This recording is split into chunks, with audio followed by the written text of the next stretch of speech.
ఈ 9వ అధ్యాయంలో మనం ఆలోచన చేసినప్పుడు పర్టికులర్గా మనం చూస్తే శ్రమల కాలాన్ని గురించి మాట్లాడినప్పుడు ఎన్ని ముద్రలు చెప్పండి? 7 ముద్రలు. 7 ముద్రల్లో చివరి ముద్ర ఏం చేశాడు? దేవుడు ఓపెన్ చేశాడు. మనం 8వ అధ్యాయంలో చూసినప్పుడు చివరి ముద్ర ఓపెన్ చేయగానే ఆ చివరి ముద్ర ఓపెన్ చేసినప్పుడు ఎన్ని బూరలు ఉన్నాయి? మళ్ళీ ఎన్ని చెప్పండి? 7 బూరలు. ఆ 7 బూరల్లో మనం ఏం చేస్తాము? 5 విన్నాము. 5 విన్న దాంట్లో మీరు ఆలోచన చేస్తే 4 బూరల గురించి మాట్లాడినప్పుడు ఫిజికల్గా అంటే కనబడేటువంటి ప్రపంచాన్ని నాశనము దేవుడు చేయబోతున్నట్టుగా చూస్తాం. దాంట్లో మొదటి బూర ఊదగానే ఏం జరిగింది అంటే భూమిలో ఉన్నటువంటి 3వ భాగం అంతా కూడా నాశనం అయినట్టుగా మనం దేవుని యొక్క వాక్యంలో చూసాం. అలా 2వ బూర ఊదినప్పుడు ఎక్కడ వచ్చింది చెప్పండి? జడ్జిమెంటు సముద్రం మీద.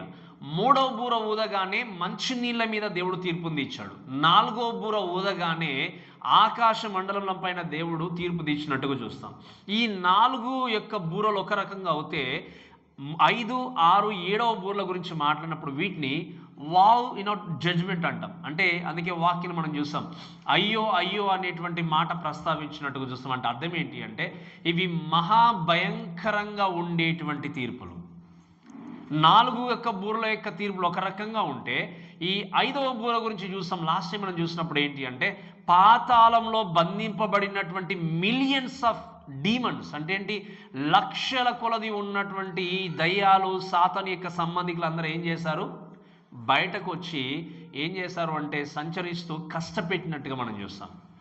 అయితే ఈ 6వ ముద్రకు వచ్చినప్పుడు ఈ 6వ ముద్ర ఆరో బూర ఊదినప్పుడు ఏం జరిగింది అనే విషయం చూస్తే ఇది ఇంకా సీవియర్గా ఇంకా కఠినంగా ఎలా ఉండబోతుంది అనే విషయాలు నేను మీకు తెలియజేస్తూ కొన్ని విషయాలు ఈ వాక్యం నేర్చుకుంటూ మనం ముందుకు వెళ్దాం. అందుకే 13వ వచనం నుండి మనం 21వ వచనం వరకు చూస్తే ఏంటి అంటే ద 6th ట్రంపెట్ 6వ బూర ఊదినప్పుడు ఏం జరిగింది అనుకున్నప్పుడు దయచేసి మీరు చదవండి. 13వ వచనం నుండి 6వ బూర ఊదినప్పుడు దేవుని ఎదుట ఉన్న సువర్ణ బలిపీఠం యొక్క కొమ్ముల నుండి ఒక స్వరము యూఫ్రటీసు అను మహానది యొద్ద బంధింపబడి ఉన్న 4 దూతలను వదిలిపెట్టమని బూర పట్టుకొని ఉన్న ఆ 6వ దూతతో చెప్పుట వింటిని. సో ఈ ఉదయకాల సమయంలో ఈ 6వ బూర ఊదడానికి సిద్ధంగా ఉన్నటువంటి దూత ఈ బూర ఊదగానే జరిగింది ఏంటి అంటే మీరు చూడండి. ఈ 6వ బూరను బట్టి ఒక 3 విషయాలు మీకు జ్ఞాపకం చేస్తాను. ప్రత్యేకంగా ఏంటి అంటే ఆ 3 విషయాలు ఏంటి అంటే ద డీమన్స్ రిలీజ్డ్ అంటే ఏంటి? ఈ దయ్యాలు, సాతాను యొక్క సంబంధికులు విడిచిపెట్టబడడం.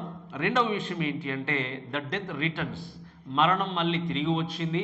మూడవ విషయం ఏంటంటే భూమి మీద చావకుండా బ్రతికినటువంటి వ్యక్తులు ఏ విధంగా స్పందించారు, ద డ్వెల్లర్స్ రెస్పాండెడ్. ఈ 3 విషయాల గురించి నేను మీకు చక్కగా నేర్పిస్తూ ముందుకు వెళ్తాను.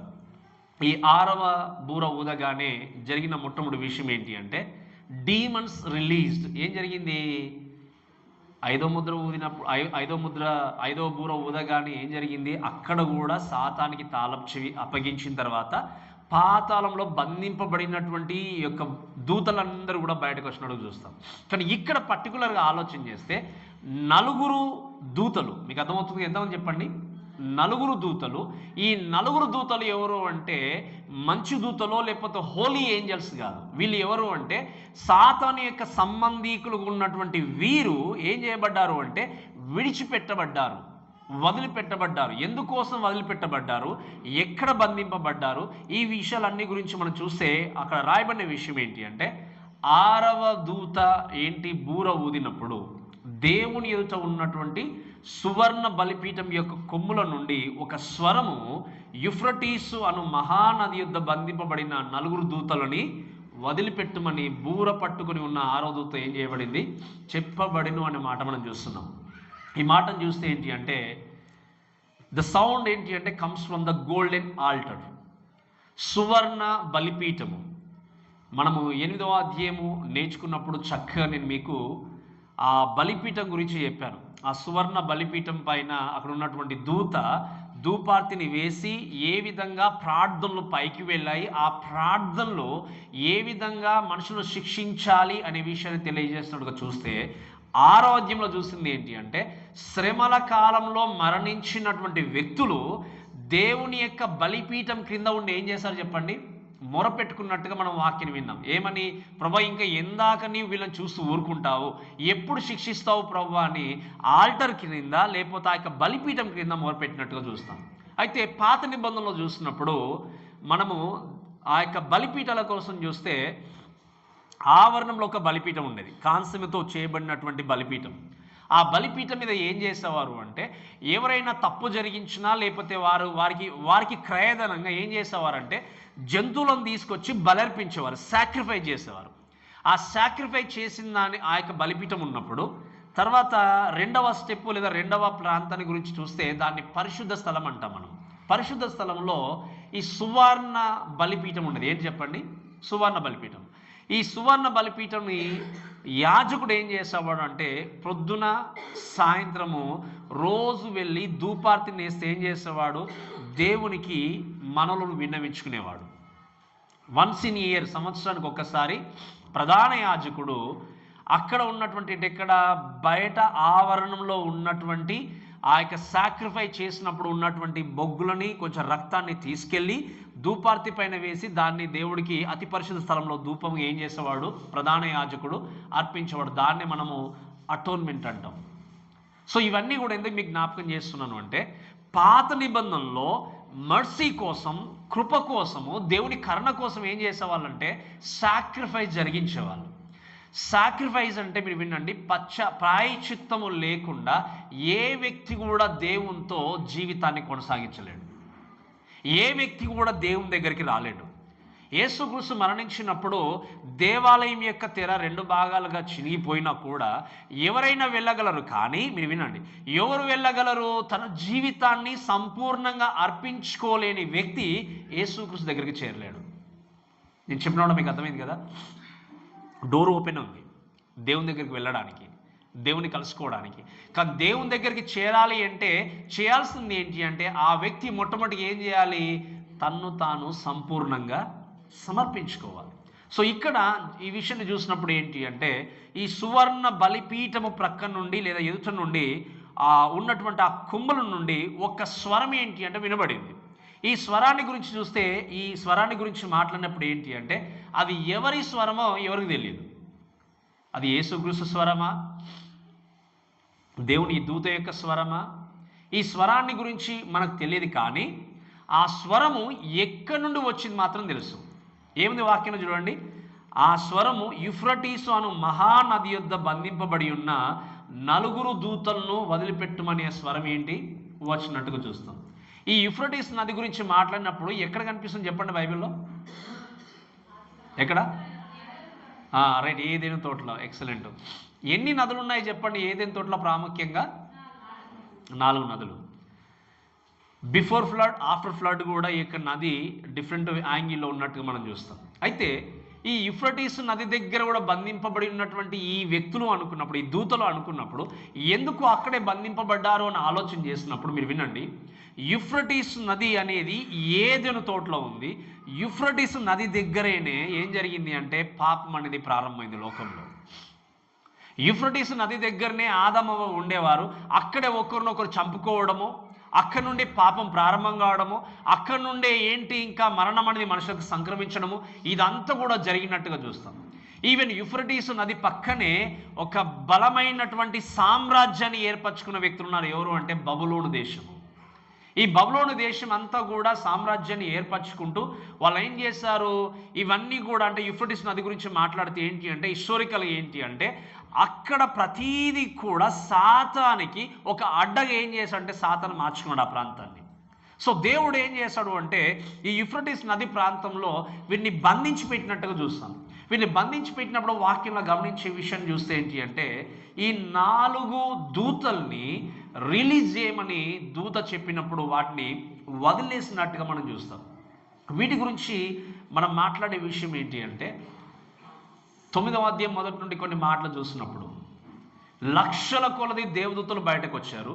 ఇక్కడ 4 దూతలు ఎవరు అంటే పడిపోయినటువంటి దూతలు రిలీజ్ అయినట్టుగా మనం చూస్తాం. అంటే మీరు గమనించండి, సాతాను యొక్క సమూహాన్ని గురించి మాట్లాడినప్పుడు మనం లెక్క పెట్టలేం వీళ్ళ మీద.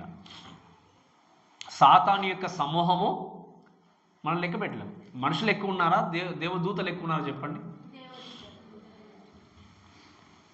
వాక్యంలో చూస్తే ఒక మాట ఉంది, లెక్కింప శక్యము కానటువంటి దేవదూతలు, ఇన్యూమరబుల్ ఏంజల్స్ అంటాం మనం. సో ఈ విధంగా లెక్కించలేనటువంటి దూతలు కూడా, సామ్రాజ్యము కూడా, ఆర్మీ కూడా ఎవరికి ఉంది అంటే సాతానుకు ఉంది.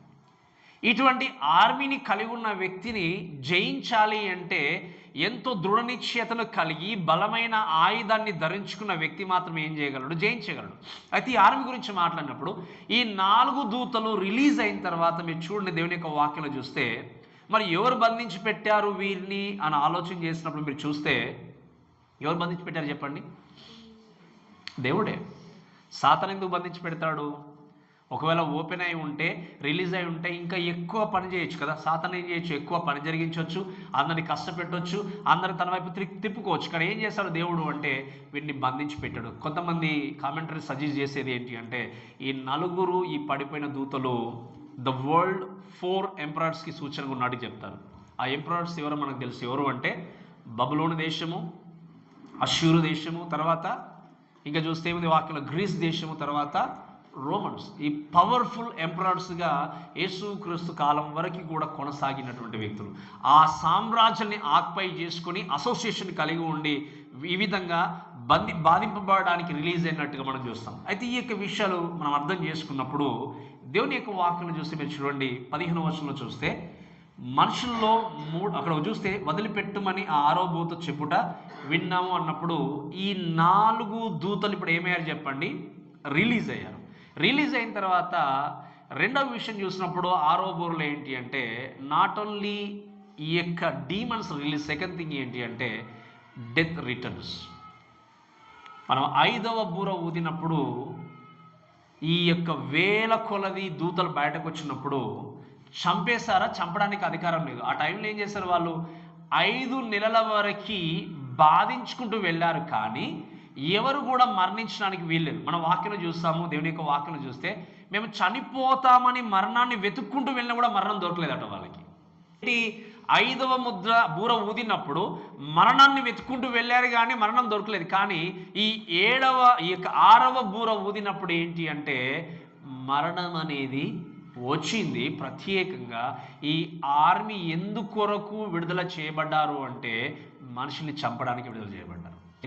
ఈ మనుషుల్లో 3వ భాగంను సంహరింపవలనని అదే సంవత్సరము, అదే నెల, అదే దినమున, అదే గంటకు సిద్ధపరచబడిన 4 దూతలు ఏం చేయబడ్డారు?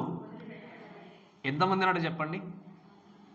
మనుషులలో 3వ భాగం. కొంతమంది చక్కగా క్యాల్కులేషన్ చేసి చెప్పే మాట ఏంటి అంటే మీరు గమనించండి, ఈ 4 దూతలతో వచ్చిన ఆర్మీ దాదాపుగా భూమి మీద ఉన్న సగం మందిని చంపేస్తారట. ఎంతమంది చెప్పండి? భూమి మీద ఉన్న ఒకవేళ ఇప్పుడున్నటువంటి ప్రజెంట్లో లైక్ 800 crores ఒకవేళ అనుకుంటే దాదాపుగా 400 కోట్ల మందిని ఏం చేయబోతున్నారు చెప్పండి? చంపేస్తున్నారు.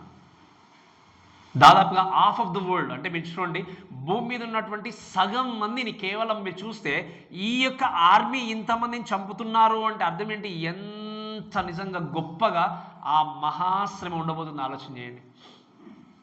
ఒక 10 మందో 100 మందో లేకపోతే ఒక 50 మందో లేదా ఒక 200 మంది చనిపోతున్న ఎంతో ట్రాజడీ. అలాంటిది కోట్లలో, ఇంకా చెప్పాలి అంటే భూమి మీద ఉన్నటువంటి సగము జనాభాని ఏం చేయబోతున్నారు చెప్పండి? ఆర్మీ అనేది సంహరించబోతుంది. ఎంత ప్రాణభయం ఉండొచ్చు? అసలు లోకంలో ఏం జరగవచ్చు చెప్పండి? ఆ సిచ్యువేషన్ చూసినప్పుడు మనుషులు ఎక్కడికి వెళ్ళాలి, ఎక్కడ దాక్కోవాలి, ఏ విధంగా ఉండాలి, ఎవరికి కూడా అర్థం కాని పరిస్థితి. వీళ్ళు ఎంత క్రూరంగా ఈ యొక్క పడిపోయిన దూతలు ఏం చేస్తున్నారు అంటే ఆ యొక్క లోకంలోనికి ప్రవేశించి మనుషుల్లో ఉన్నటువంటి సగం మందిని సంహరించడానికి బయలుదేరారు. ఈ బయలుదేరిన విషయం గురించి చూస్తే ఏంటి అంటే దేవుడు క్లియర్గా చెప్పాడు, యోహానుకు చూపిస్తే ఏంటట, ఆ కరెక్ట్గా నెల, ఆ దినము, ఆ రోజుతో సహా ఏం చేస్తాడు చెప్పండి? ప్రిస్క్రైబ్ చేసి ఏం చేస్తాడు? చక్కగా పెట్టినట్టుగా చూస్తాం. అంటే దాంట్లో మార్పు అనేది లేదు. ఇది కేవలము అవుతుందా అవ్వట్లేదని ఆలోచన చేసే స్థితిలో లేదు. ఖచ్చితంగా ఏంటి చెప్పండి? ఇవి జరగబోతున్నాయి. ఖచ్చితంగా లోకంలో ఉన్నటువంటి ఈ శ్రమ అనేది లోకం మీదకి రాబోతుంది. ఎంతోమంది లోకంలో మరణించడానికి సిద్ధంగా ఉన్నారు. మీరు చెప్పండి, ఎందుకు మరి ఇంత అల్లకల్లోలము, ఎందుకు ఇంత మరణము అని ఆలోచన చేసే దానికి కారణం ఏమో చెప్పండి. దేవుడా? ఎవరు చెప్పండి కారణము? సాతానా? మనుషుని యొక్క గర్వం చెప్పాలి అంటే అంతే కదా, మనుషుని యొక్క గర్వం. మనుషుడు, అందుకే నేను లాస్ట్ టైం చెప్పాను మీకు, ఒంటె సూది బెజ్జంలో దూరట సులభం కానీ ధనవంతుడు పరలోకంలో ప్రవేశించడం దుర్లభం. అంటే మీరు చూడండి, మనుషుని యొక్క గర్వము చేత ఏం చేశాడు ఆ మానవుడు? తను తగ్గించుకొని తాను సృష్టించినటువంటి దేవుని వెతకకుండా ఏం చేశాడు అంటే ఈ లోకంలో పారిపోతూనే ఉన్నాడు. అందుకే మీరు చూడండి, బబులోను దేశాన్ని చూస్తే ఈ లోకంలో ఉన్నటువంటి ప్రతి అన్య దేవతల విగ్రహారాధనకి మూల కారణం ఏంటి అంటే బబులోను దేశమే. అక్కడి నుండి అన్నీ బయటకు వచ్చాయి. మనం లాస్ట్లో వింటాం కొన్ని విషయాలు వాటి గురించి.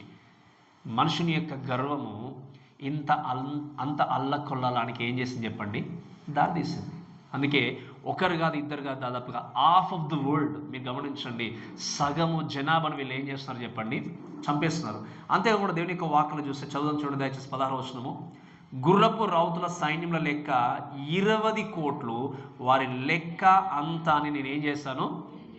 ఎగ్జాక్ట్లీ నెంబర్ని ఏం చేశాడు చెప్పండి? యోహాను విన్నాడు. ఎంతమంది చెప్పండి? 20 కోట్ల సమూహము. ఈ 4 దూతల సమూహము కలిసి మీరు చూడండి, వాళ్ళ యొక్క ఆర్మీ ఎంత ఉందంటే 20 కోట్ల మంది ఒకేసారి ఏం చేశారు? మనుషుల మీద పడ్డారు అంతే. ఇంకా ఒకరిద్దరు కాదు, ఊహించడానికే కష్టంగా ఉంది కదా. ఎంతమంది చెప్పండి? అసలు ఎంతమంది ఉంటారు, ఎలా ఉంటారని మనం ఊహించడానికంటే చూస్తే మనుషులుగా పరిగెత్తి యుద్ధం చేయాలంటే కుదరదు. 20 కోట్ల మంది. మీరు గమనించండి, వీళ్ళు ఈ డీమన్స్ ఏం చేస్తారు? They can fly anywhere. కాబట్టి ఈ 20 కోట్ల మంది ఉన్నటువంటి ఈ యొక్క ఏం చేస్తారు? ఈ యొక్క పడిపోయిన దూతలందరూ ఆర్మీ అంతా కూడా ఏం చేస్తున్నారు అంటే హాఫ్ ఆఫ్ ద వరల్డ్ని వాళ్ళు సంహరించబోతున్నారు. ఈ ట్రాజడీ తలుచుకుంటే నిజంగా చాలా భయంతో కూడుకుంది. అందుకే ఇది భయంకరముతో కూడుకున్నటువంటి జడ్జిమెంట్ అని దేవుని యొక్క వాక్యలు చూస్తుంటున్నాం. ఈ భయంకరమైన ఈ స్థితిలో ఉన్నప్పుడు మీరు చూస్తే దేవుని యొక్క వాక్యలు చూస్తే ఏంటి అంటే ఈ 20 కోట్ల మంది, కొంతమంది అంటారు, లేదా చైనా దేశం యొక్క ఆర్మీ అంటారు కొంతమంది, ఇంకా లోకంలో ఉన్నటువంటి కొన్ని ఆర్మీస్ అని చెప్పొచ్చు.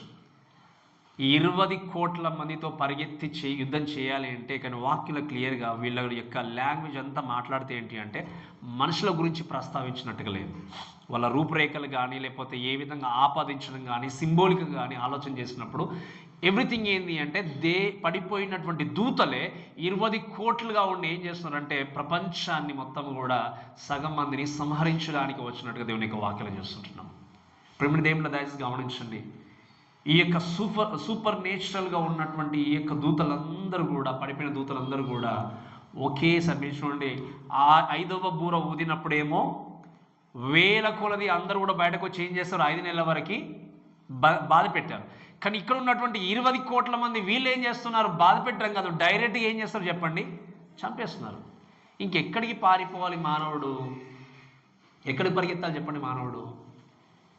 ఎన్ని జరిగినా మరి ఏం చేస్తారు, ఎలా ఉన్నారని ఆలోచన చేసినప్పుడు చూస్తే దేవుని యొక్క వాక్యంలో కొన్ని విషయాలు చూద్దాం. ఏ విధంగా ఈ యొక్క గుర్రపు రౌతుల పైన వచ్చినటువంటి సైన్యం ఉంది అనుకున్నప్పుడు వాడు 17 చదవడం చూడండి దయచేసి. మరియు నాకు కలిగిన దర్శనమందు ఇలాగ చూచితిని, ఆ గుర్రములకును వాటి మీద కూర్చున్న వారికి నిప్పు వలె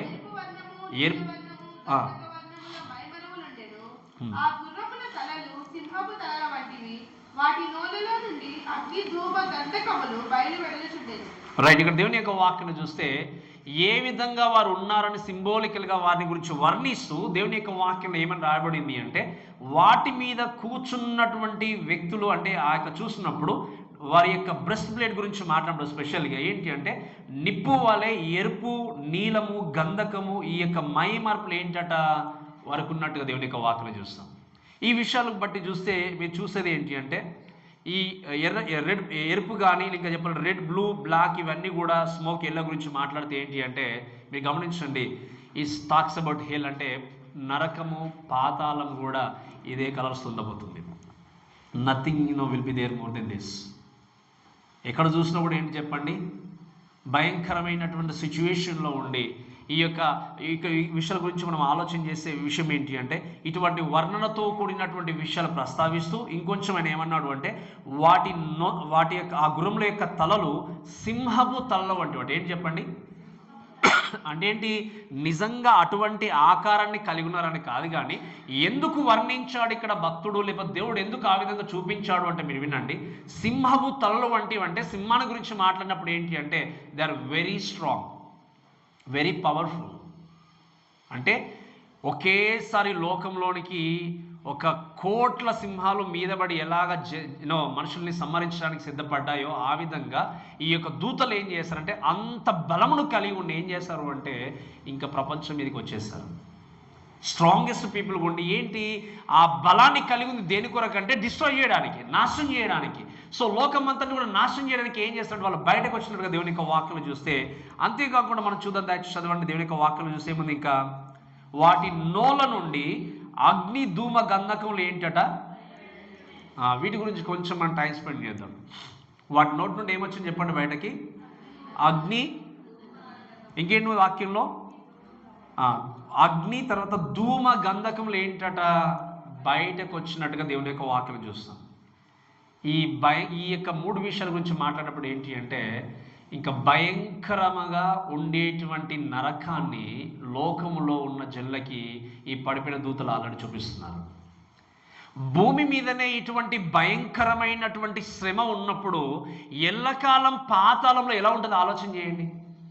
దేవుడు క్రియేట్ చేసినటువంటి పడిపోయిన దూతల ఇంత అల్లకల్లోలం చేసినప్పుడు, దేవుని మాట వినకుండా దేవుడికి వ్యతిరేకంగా జీవించినటువంటి వ్యక్తుల్ని నరకంలో స్వతహాగా దేవుడే జడ్జిమెంట్ చేసినప్పుడు ఎలా ఉంటుందో ఆలోచన చేయండి.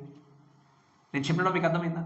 లోకంలో ఉన్నటువంటి దేవుని చేత క్రియేట్ చేయబడినటువంటి ఈ పడిపోయిన దూతలే అంత భయంకరమైన పరిస్థితులను భూమి మీదకి తీసుకొచ్చినప్పుడు, మరి నరకంలో పడేయబోతున్నటువంటి మనుషుల మీద దేవుని యొక్క భయంకరమైన తీర్పు ఎలా ఉండబోతుంది? అపవాది కానీ, సాతాను యొక్క సంబంధికులే కానీ, ఇంకా అబద్ధ బోధకులే కానీ, అన్యాయం చేసిన వారే కానీ, యేసుక్రీస్తును అంగీకరించినటువంటి వారి మీదే కానీ నిరంతరము కూడా భయంకరమైనటువంటి తీర్పు గుండా ఈ ప్రజలందరూ కూడా వెళ్ళాల్సిందే. దానికి కారణం నేను చెప్పాను ఏంటి అంటే, గర్వము, హృదయ కాఠిన్యము. They don't want to come to Jesus. They don't want to change their lives. వాళ్ళ యొక్క హృదయాలు వారి బ్రతుకును మార్చుకోకుండా వారు ఏం చేస్తున్నారు, ధిక్కరించి దేవునికి వ్యతిరేకంగా బ్రతికే వ్యక్తులు ఉన్నారు.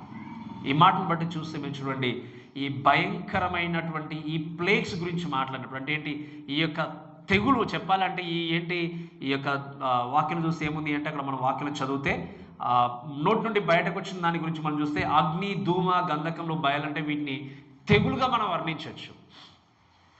తెగులుగా కొద్ది కాలము వచ్చే తెగులు గురించి మనం చూసినప్పుడు ఎంతో భయంకరంగా ఉంటుంది. అలాంటిది వీళ్ళు ఎప్పుడు నిజంగా లోకాన్ని నాశనం చేస్తామా అని చెప్పేసి బంధింపబడి ఉన్నటువంటి ఈ దూతలు బయటకు రాగానే చేసింది ఏంటి అంటే, లోకాన్ని అంతా కూడా అల్లకల్లోలం చేస్తూ ఉన్నారు. సో ఒకసారి ఈ మాట మనం చదువుతూ దయచేసి ముందుకు వెళ్దాం. వర్స్ 18 చదవండి దయచేసి.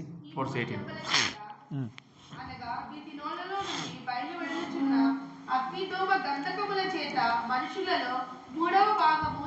మీరు వినండి చాలా జాగ్రత్తగా. ఈ 3 దెబ్బల చేత, ఈ 3 తెగుళ్ళ చేత జరిగింది ఏంటి అంటే, వాక్యంలో చూస్తే వీటి నోల నుండి బయలు వెళ్ళుచున్న అగ్ని, ధూమ, గంధకముల చేత మనుషులు ఏమయ్యారో చెప్పండి, 3వ భాగం అంతా కూడా సంహరింపబడినట్టుగా దేవుని యొక్క వాక్యం చూస్తాం. సో వీటి గురించి మనం మాట్లాడే విషయం నేను ఆలోచన చేసినప్పుడు ఏంటి అంటే, ద మ్యాసివ్ డిస్ట్రక్షన్. ఇప్పుడు మనం చూస్తాం కొన్ని సందర్భాల్లో ఎక్కడో ఏ విధంగానో అగ్ని చేత దహింపబడిన వ్యక్తులు ఎంతోమంది చూస్తాం చూడడం చెప్పండి. Even we talks about smoke. ఇక్కడ గంధకంలో ఆలోచన చేసినప్పుడు దెర్ ఆర్ సఫర్కి గ్యాస్ అని మాట్లాడతాము కొన్నిసార్లు, కెమికల్స్. వీటన్నిటి ద్వారా కూడా ప్రపంచం అంతా ఏం జరుగుతుంది ఆ రోజు అంటే నాశనం గుండా ప్రయాణం చేస్తుంది. మనం చెప్పాలంటే ఈ విషయాల గురించి ధ్యానించినప్పుడు కొన్ని విషయాల గురించి మనం పర్టికులర్గా జ్ఞాపకం చేసుకుంటే we're very very close to the end. అంతే కదా, చాలా దగ్గరగా మనం ఉన్నామా లేవో చెప్పండి. లాస్ట్ టైం మీకు చెప్పాను, ఎన్ని రకాలుగా ప్రయత్నాలు చేసి మాడు పరిగెత్తినా ప్రతిదీ కూడా దేవుడు కంట్రోల్ చేసే వ్యక్తి. ఇప్పుడు ఈరోజు నేను మీకు లాస్ట్ టైం జ్ఞాపకం చేసినట్టుగా అన్ని ఎలక్ట్రికల్ వెహికల్స్ కూడా పరిగెత్తున్నారు ప్రతి ఒక్కరు కూడా. కానీ మీకు చెప్పిన విషయం గుర్తుంది, లాస్ట్ టైం ఏమని చెప్పాను, అసలు డైరెక్ట్ దేవుడు ఓజోన్ పొరకి ఏం చేయబోతున్నాడు చెప్పండి? ఎఫెక్ట్ జరగబోతుంది. ఆ రోజు ఒక్క ఎలక్ట్రికల్ వెహికల్ కూడా పనిచేయదు. ఎనీథింగ్ ఏదైనా మానవుడు తలుచుకున్నా కూడా ఇది దీని యందు నా యొక్క ధైర్యము, ఇది నాకు ఆదరణ ఇచ్చేది, ఇది నాకు ఆశ్రయదుర్గం అనుకున్న ప్రతి దాన్ని ఏం చేస్తున్నాడు దేవుడు? డిస్ట్రాయ్ చేయబోతున్నాడు. దానికంటే ముందు వీళ్ళు ఏం చేశారు అంటే మహాశ్రమ లోకం ఉన్న ప్రతి వ్యక్తికి చూపిస్తూ ఉన్నారు. ఈ భయంకరమైన శ్రమల గుండా వెళ్తూ మీరు గమనించండి, సాతాను వచ్చి ఏ విధంగా సంహరిస్తాడు అంటే మనుషులకు కనబడి మనుషుల్లాగా వచ్చి ఒక కత్తి తీసుకొని పొడవడు. మీకు అర్థం చెప్పిన మాట మీకు అర్థమవుతుంది కదా? ఫైర్ చేతనే కావచ్చు, స్మోక్ చేతనే కావచ్చు, కెమికల్స్ చేతనే కావచ్చు, ఈ విధంగా మ్యాసివ్ డిస్ట్రక్షన్ని లోకంలోనికి ఈ పడిపోయిన దేవదూతలు ఏం చేస్తారు చెప్పండి? తీసుకొని రాబోతున్నారు. మరి ఇటువంటి భయంకరమైనటువంటి పరిస్థితి 6వ బూర ఊదిన వెంటనే జరగడానికి సిద్ధంగా ఉంది. కాబట్టి వీటన్నిటి గురించి మనం మాట్లాడిన విషయం ఏంటి అంటే, మీరు చూడండి దయచేసి దేవుని యొక్క వాక్యంలో చూస్తే ఆ ధూమ గంధకంలో చేత మనుషుల్లో 3వ భాగము ఈ దూతలు రిలీజ్ చేయబడింది దేని కొరకు చెప్పండి? ప్రపంచంలో దాదాపుగా సగం మందిని చంపేయడానికి. సో ఏం చేస్తున్నారు చెప్పండి? వాళ్ళు అగ్ని చేత, పొగ చేత, దట్టమైన పొగ చేత, అంతేకాకుండా కెమికల్స్, గ్యాస్ చేత ఏం చేస్తున్నారు చెప్పండి? ఈ 3వ భాగాన్ని దాదాపు చెప్పండి సగం మందిని లోకంలో సంహరించబోతున్నారు. ఇది నిజముగా జరగబోయేది, నిజంగా జరగబోయేది. అందుకే చెప్పాను, దాదాపు ఎంతమంది చెప్పండి? Close to 400 crores of people, half of the world will be vanished. ఇంతమందిని వీళ్ళు సంహరించున్నారు చెప్పండి. డెత్ అనేది ఎంత మ్యాసివ్గా ఉందో. ఈ డెత్ గురించి మాట్లాడినప్పుడు మానవుడు ఈ భయంకరమైన పరిస్థితిలో ఉన్నప్పుడు, అయ్యో ప్రభా మాకు ఇలా అయిపోయింది, మా జీవితం ఇలా ఉంది అని చెప్పి అక్కడ ఉన్నటువంటి జనులు దేవుని వైపు తిరిగారా, దేవుని వైపు పరిగెత్తారంటే ఏం జరిగిందో దయచేసి ఈ మాటలు వింటూ మనం ముందుకు వెళ్ళాలి. చూడండి దయచేసి మీరు 19వ వచనం, 19వ వచనం కూడా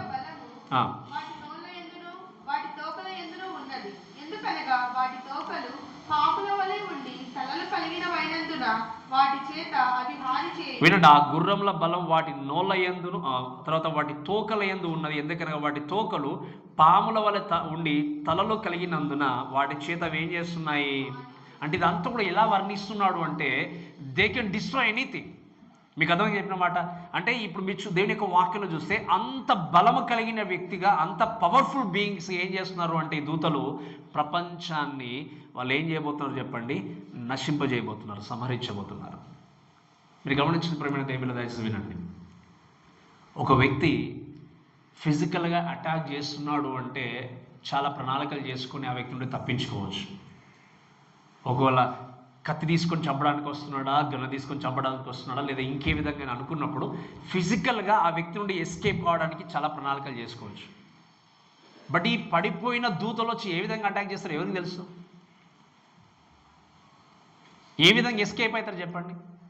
ఎందుకు ఎస్కేప్ కావట్లేదు అంటే మీరు వినండి, దేవుడు క్లియర్గా చెప్పాడు, సమయాన్ని ఇస్తున్నాడు. ఇంకా చెప్పాలంటే ఈ ట్రిబులేషన్ పీరియడ్లో మహాశ్రమ ఉంది, కానీ ఇంకా చెప్పాలంటే ఇట్స్ టైమ్ టు రిపెంట్. చెప్పాలంటే నిజంగా చెప్పాలంటే దేవుడు ఇంకా ఈ యొక్క శ్రమల కాలంలో కూడా అవకాశం ఇస్తున్నాడు జనాంగానికి. ఏంటి?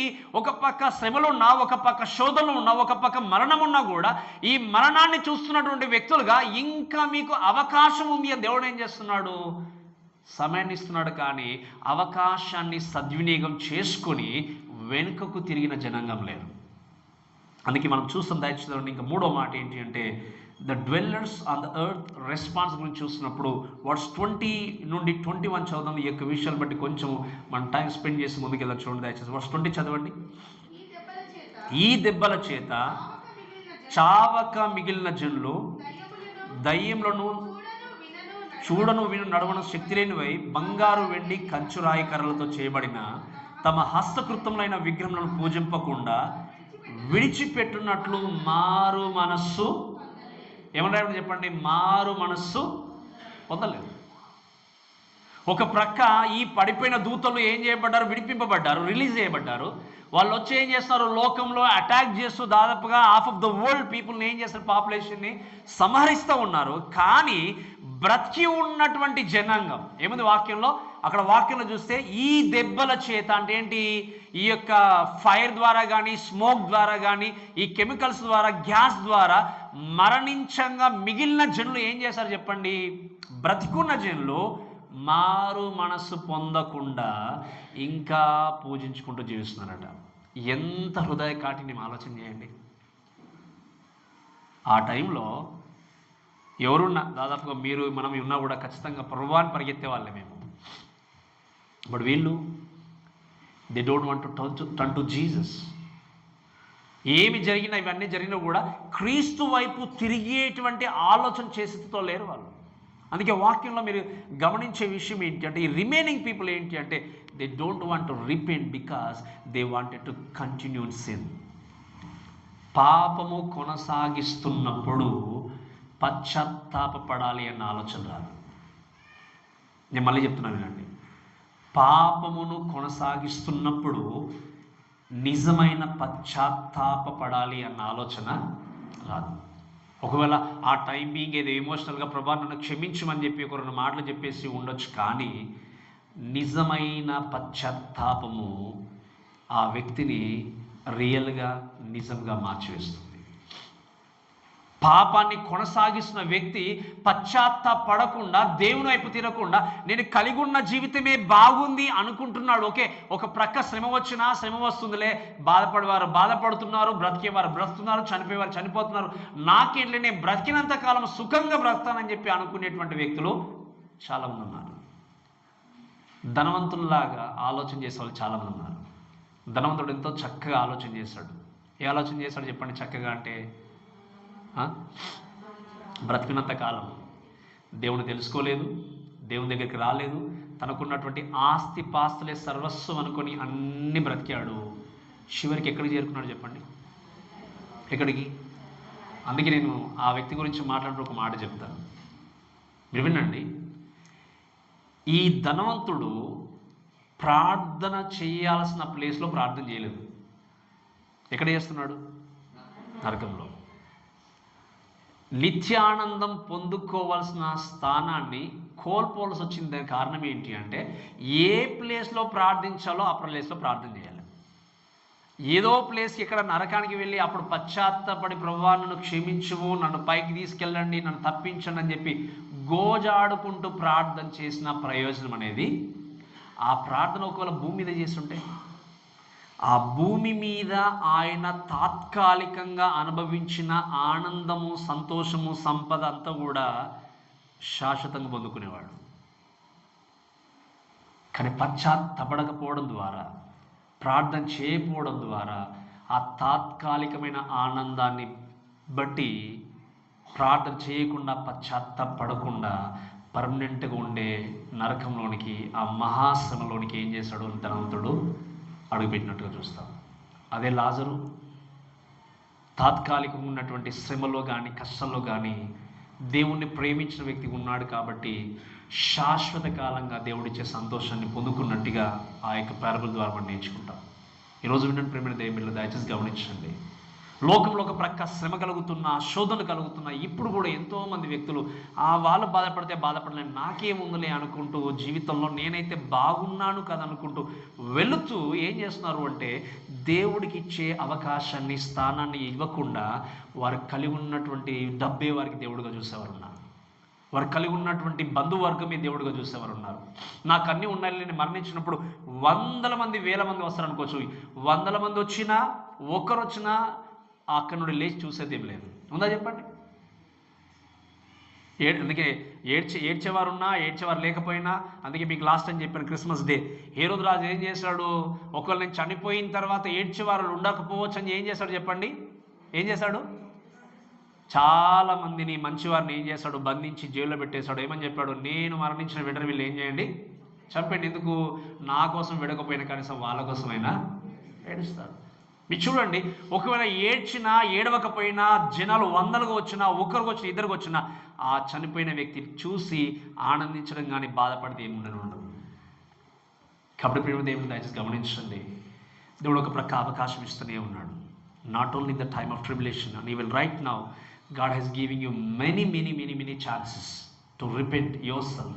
నువ్వు ఉంటున్నటువంటి నీ జీవితంలో కానీ, నీ యొక్క బ్రతుకులో కానీ, నీ యొక్క జీవన విధానంలో కానీ ఒక ప్రక్క అవకాశం ఇచ్చినప్పుడు అవకాశం బట్టి మనం ఏం చేయాలంటే దాన్ని సద్వినియోగం చేసుకోవాలి, మార్చుకోవాలి బ్రతుకుని.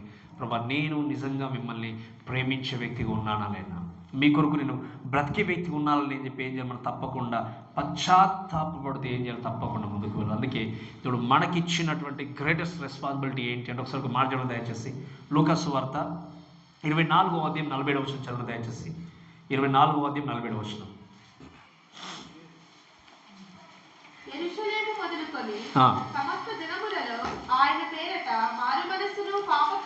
సమస్త జనులలో ఏంటంటే ఆయన పేరిట మారు మనస్సును పాప క్షమాపణయు ప్రకటింపబడునని ఏంటట, ఏం ప్రకటించాలి చెప్పండి, ఆయన పేరిట మారు మనస్సు పాప క్షమాపణ. So this is our responsibility. రక్షణ గురించినటువంటి వార్త మనం ఏం చేయాలి, ప్రకటించాలి. That's a primary task. ఈరోజు వినండి ప్రేమ దేవుల, దయచేసి వినండి. ఇక్కడ ఉన్నటువంటి ఈ వ్యక్తులు ఎన్ని జరిగినా కూడా వాళ్ళు పశ్చాత్తాపడకుండా మారు మనసు పొందుకున్న వ్యక్తులు లేరు. అందుకే 21వ వచనం చదువుదాం చూడండి దయచేసి. ఇంకా రాయబడిన మాట చదవండి. మరియు తాము ఇక్కడ ప్రకటన గ్రంథంలో, మరియు తాము చేయుచున్న నరహత్యలను మాయా మంత్రములను జారచూరత్వములను చేయకున్నట్లు వారు మారు మనస్సు పొందిన వారు. మళ్ళీ మెన్షన్ చేయబడింది ఏమని, వాళ్ళు మారు మనస్సు పొందుకున్న వ్యక్తులు. మీరు వినండి, ఈ మాటను బట్టి ఒక 5 పాపములు వాళ్ళు చేసిన పాపల గురించి నేను చెప్తాను ఇక్కడ. దీన్ని చెప్పి నేను ముగిస్తున్నాను, ఆలోచన చేయండి. ఒక 5 పాపం. మొట్టమొదటిగా వీళ్ళు ఏ విషయంలో ఇంత జరుగుతున్నా కూడా, ఒక ప్రక్క సగం మంది మరణించిన, 3వ భాగం అంతా కొట్టుకుని పోయినా, 3వ భాగం అంతా సమానింపబడినా కూడా ఇంకొక ప్రక్క వీళ్ళు వారు చేస్తున్నటువంటి పాపం బయటకు రాకుండా ఉన్నారు. ఎటువంటి పాపం మనం ఆలోచన చేసినప్పుడు మొట్టమొదటి పాపం ఏంటంటే మనం చూస్తాం 20వ వచనంలో గమనించి చూసాం కదా. అక్కడ ఏంటంటే దయ్యములను చూడను వినను నడవను శక్తి లేనివై బంగారు వెండి కంచు రాయి కర్రలతో చేయబడిన తమ హస్తకృతములైన విగ్రహములను పూజింపకున్నట్లు విడిచిపెట్టినట్లు వాళ్ళు మారు మనస్సు. సో ఐడలట్రీ అంటాం మనం, వర్షిప్పింగ్ ఐడల్స్. ఏం చెప్పండి, ఇంత జరుగుతున్నా వాళ్ళు మొట్టమొదటి పాపం ఏంటి అంటే విగ్రహారాధన నుండి బయటకు రాలేదు. ఈ విగ్రహారాధన గురించి మీరు మాట్లాడితే దయచేసి మనం ఆలోచన చేసేది ఏంటి అంటే, ఈ విగ్రహారాధన గురించి చూస్తే ఈ విగ్రహాలు అన్నీ కూడా ఎవరు తయారు చేశారు, మనుషులు. వారి చేతి పనులతో లేకపోతే చేతులతో చేసినటువంటి విగ్రహాలు. అందుకే చెప్పాను, ఈ విగ్రహాలకి మూలస్థానం ఏంటంటే బబులోను దేశం. బబులోను దేశం నుండి అన్నీ బయటకు వచ్చాయి. అక్కడనే కానీ ఇంకా థియలాజికల్ వేలో చెప్పాలి అంటే లైక్ ప్యాంథిజం కానీ పెనంథిజం కానీ అగ్నోసిజం కానీ ఇవన్నీ. అంటే ఇంకా చెప్పాలంటే ప్యాంథిజం అంటే ఏంటి అంటే వాళ్ళు నమ్మేది ఏంటి అంటే God is everything, everything is God. అంటే ఏంటి, అన్ని దేవుడే అండి. మీకు అర్థమే చెప్పిన మాట, అన్ని దేవుడే అండి. పెనంథిజం అంటే ఇంకేంటి అంటే అన్నిట్లలో దేవుడు ఉంటాడు, దేవుళ్ళు అన్నీ ఉంటాయి. ఇవన్నీ ఇప్పుడు ఇక్కడ ఒక పాతకొచ్చి వచ్చే రాలేదు చెప్పండి, ఇవన్నీ ఉన్నాయి. ఇవన్నిటికీ మూలస్థానం ఎక్కడ అంటే బబులోను దేశం. సో ఈ విధంగా అన్ని రకాలుగా చేస్తూ ఏం చేస్తారంటే విగ్రహారాధనను మాత్రం వాళ్ళు మానలేదు. పూజింపకుండా మానుకోకుండా మారు మనసు మాత్రం వాళ్ళు పొందలేదు. ఈరోజు ఈ మాటలు వింటూ దయచేసి ఆలోచన చేయాల్సింది ఏంటంటే వినండి చాలా జాగ్రత్తగా. నేను అందుకే మీకు మరలా చెప్తున్నాను, ఇదివరకు జ్ఞాపకం చేస్తాను. నిజముగా ఒక వ్యక్తి రక్షింపబడ్డాడు అనడానికి సూచన ఏంటి అంటే నిజముగా రక్షింపబడిన వ్యక్తి ఎప్పుడు విగ్రహారాధన చేయడు. ఒకరు విగ్రహారాధన చేస్తున్నాడంటే అర్థం ఏంటంటే వ్యక్తికి రక్షణ అనేది లేదు. అది ఏ విగ్రహమైనా కావచ్చు, అటు కనబడే సూర్యుడే కావచ్చు, కనిపిస్తున్నటువంటి చెట్టే కావచ్చు, లేకపోతే ఇంకా మనిషే కావచ్చు. అంటే ఏంటి, దేవుడికి తప్ప వేరే దాని దగ్గర బోడౌన్ అయి పూజించే వ్యక్తి నిజంగా రక్షణ లేని వ్యక్తి. ఎందుకు, దేవుడికి ఇవ్వాల్సిన మహిమను ఏం చేస్తున్నాడు ఆ వ్యక్తి, వేరే వ్యక్తికి ఆపాదిస్తున్నట్టు అర్థం ఏంటి, వేరే దానికి కేటాయిస్తున్నట్టు అర్థం ఏంటి అంటే ఆ వ్యక్తికి రక్షణ అనేది లేదు. దాన్ని మనం ఏమంటామంటే సాటనిక్ వర్షిప్ అంటాం. ఏమంటాం చెప్పండి, అంటే చెప్పండి మీరు గమనించండి.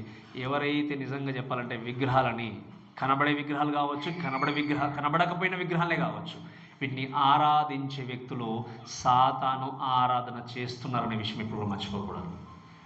కనబడని విగ్రహాలు ఏంటి చెప్పండి, మేబీ ధనం, ఒకవేళ ధనం కనబడుతుంది, ఒకవేళ ఆశనే ఉండొచ్చు. సిస్టర్ చెప్పినట్టు ఇంకేంటి చెప్పండి, అంటే కనబడుతున్న విగ్రహాలనే కాదు, లోపల ఉన్నటువంటి ఆత్మీయ విగ్రహాలు అంతే కదా. దేవుడి కంటే ఎక్కువ దేన్ని ప్రేమించిన అదే నీ జీవితంలో ఆత్మీయ విగ్రహం. వీటిని పూజించే వ్యక్తి కూడా ఏంటి అంటే is in demonic worship, satanic worship.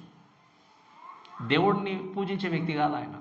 అందుకే ఈ కాలంలో మనం చూస్తాం, మీకు తెలుసు కదా, సాటనిక్ చర్చెస్ కూడా బయటకు వచ్చాయి. తెలుసా మీకు? ఇది తెలుసు కదా మీకు? వాళ్ళు ఏంటంటే కేవలం ఆ చర్చిలో సాతాను మాత్రమే ఆరాధిస్తారు. వాళ్ళు ఇంకా వేరేదాన్ని ఆరాధించరు. అంటే యేసుక్రీస్తు చోటు ఉండదు. ఎవరికి నచ్చినట్టుగా వాళ్ళు యేసుక్రీస్తు యొక్క పేరు వాడుకొని క్రిస్టియన్ ఏం చేస్తారు చెప్పండి, ఎక్కడికో తీసుకెళ్ళిపోయారు. They have different kind of even నేను విన్నాను, ముంబైలో కూడా ఉంది అని విన్నాను నేను అప్పుడు ఉన్నప్పుడు అక్కడ. But we don't know exactly. ఒక్కొక్క ప్లేస్ నుండి మూవ్ అవుతూ ఉంటాయట. వాళ్ళు ఒక్క ప్లేస్లో పెట్టరట ఈ విధంగా. ఎందుకు? They knew exactly they doing something wrong, but still ఏంటి, దే వాంటెడ్ టు కంటిన్యూ. అలానే మన జీవితంలో చాలామంది ఏంటి అంటే, నేను చేస్తుంది తప్పు కానీ నేను మనిషిని కదా, బలహీనని కదా, తప్పట్లేదు, కంటిన్యూ చేయాలి. ఇలా అనుకున్నారా? అనుకోలేదు. చాలామంది అనుకున్నారా?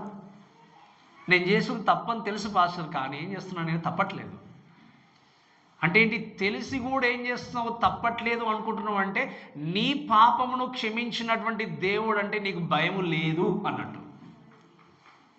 తెలియకుండా చేసామంటే సరే తెలియకుండా చేసాం, లేదా ఒకసారి అనుకోకుండా పడిపోయినా, వాక్యం 7 సార్లు పడిపోయినా, ఇంకా 8 సార్లు పడిపోయినా మళ్ళీ బ్యాక్ రావచ్చు. కానీ తెలిసి మళ్ళీ మళ్ళీ మళ్ళీ నాకు తెలుసుగా నేను ఏం చేయాలి, కంటిన్యూ చేయాలి. మీరు వినండి, మీరు పాపములో ఒకవేళ మీరు తప్పు చేసేటువంటి పరిస్థితి ఎదురైంది, అన్యాయం చేసే పరిస్థితి ఎదురైంది, అక్రమం చేసే పరిస్థితి ఎదురైంది.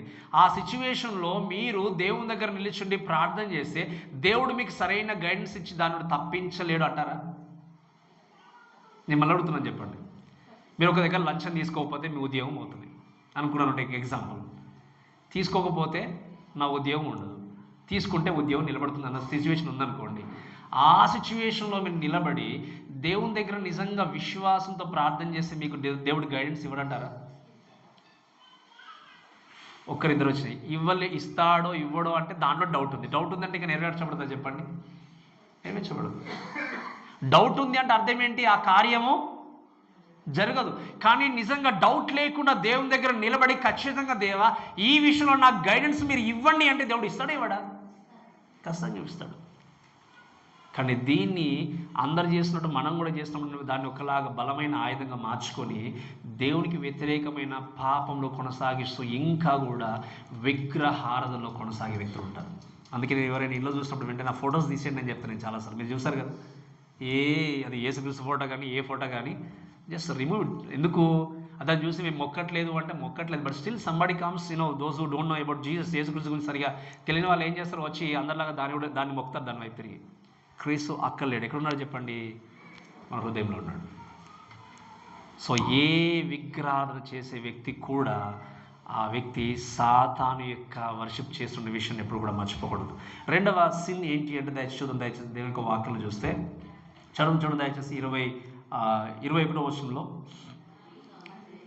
మరియు తాము చేయుచున్న నరహత్యలు. సెకండ్ పార్ట్ ఏంటి చెప్పండి? నరహత్యలు. మొట్టమొదటిది విగ్రహారాధన, రెండవది నరహత్యల గురించి చూస్తే killing each other already started, అంతే కదా. ఇప్పుడు మనం చూస్తాం, ఒకప్పుడు ఒక వ్యక్తిని కొట్టాలి అంటే పబ్లిక్గా ఎంతో భయం ఉండేది కదా, భయపడేవారు. కనీసం ఒకరికి దుర్భాషలు ఆడాలన్నా కూడా, చేయి ఆ వ్యక్తి మీదకి వేయాలన్నా కూడా ఎంతో భయపడేవారు. బట్ ఇప్పుడు ఏమైపోయింది?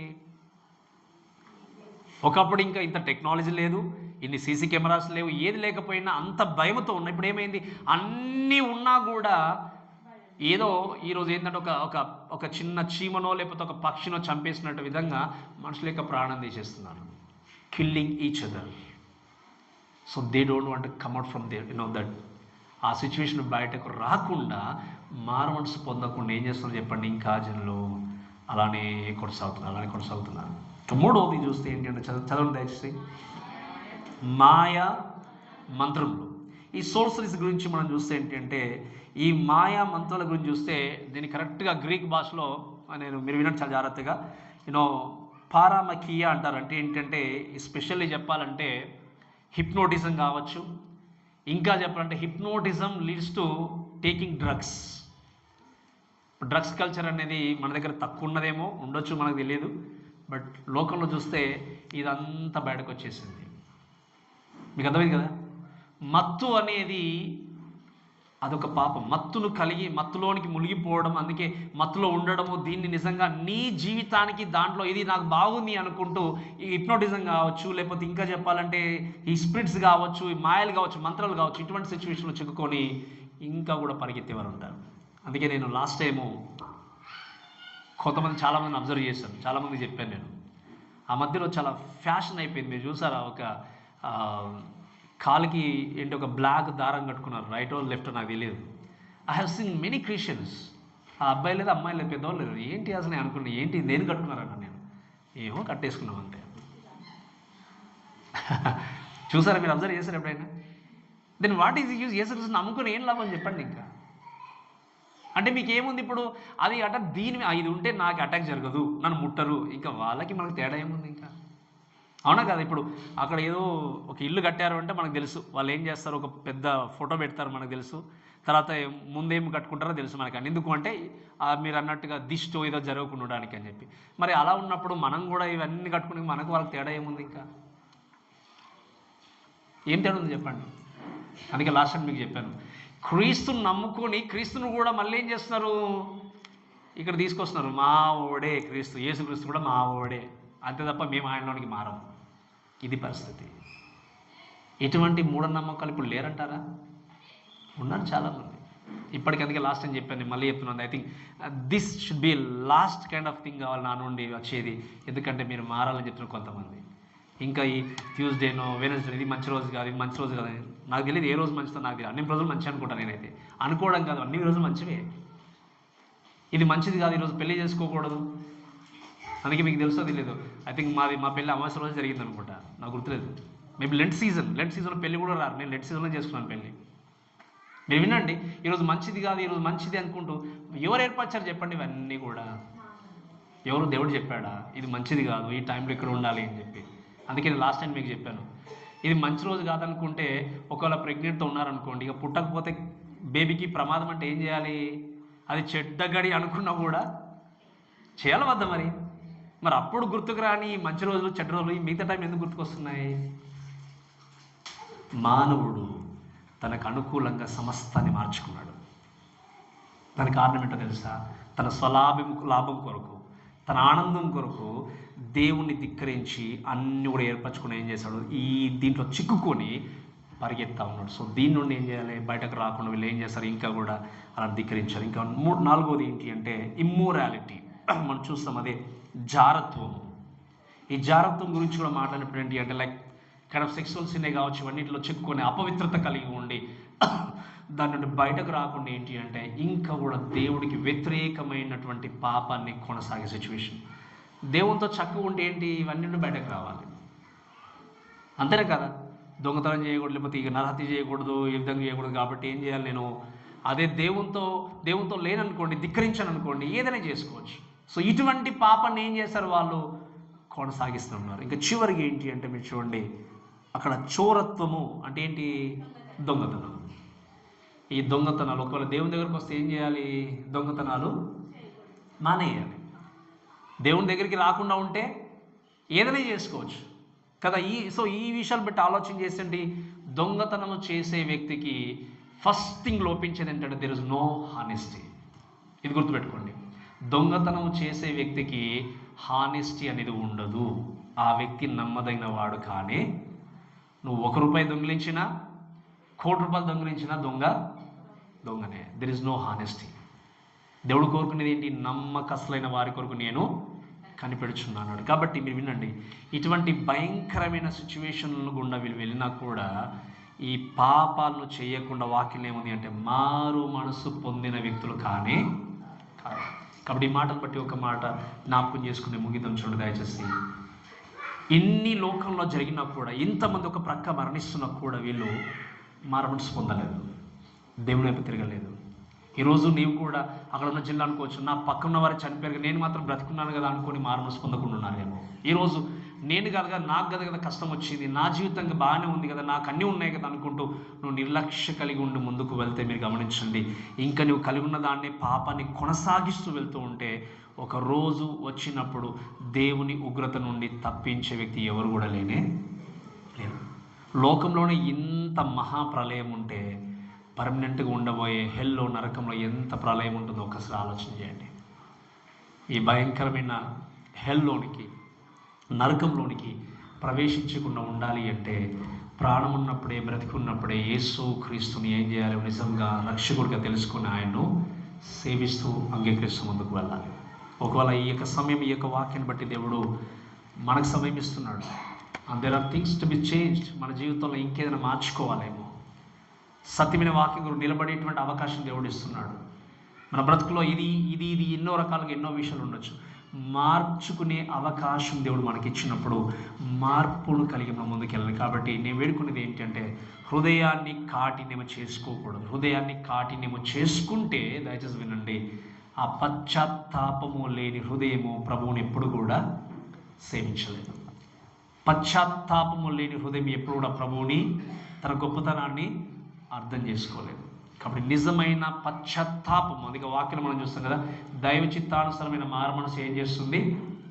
దుఃఖమును కలగజేస్తుంది దేవుని యొక్క వాక్యం. కాబట్టి ఈ నిజమైన పశ్చాత్తాపమును కలిగి ఉండి ప్రభువును సేవిస్తూ, ఈ విన్న వాక్యాన్ని బట్టి ప్రభు నన్ను నేను ఏ విధంగా ప్రిపేర్ చేసుకోవాలి, ఏ విధంగా సిద్ధపరచుకుంటూ ఇంకా మీకు రాకడ ఒకరికి ఎదురు చూడాలి ప్రభు అని ఈ వాక్యాన్ని నేర్చుకుని వింటూ మన జీవితాన్ని సిద్ధపరచుకుంటూ ముందుకు వెళ్దాం. కాబట్టి ఈ మాటలను మనల్ని దేవుడు దీవించి ఆశీర్వదించును గాక. ఆమేన్.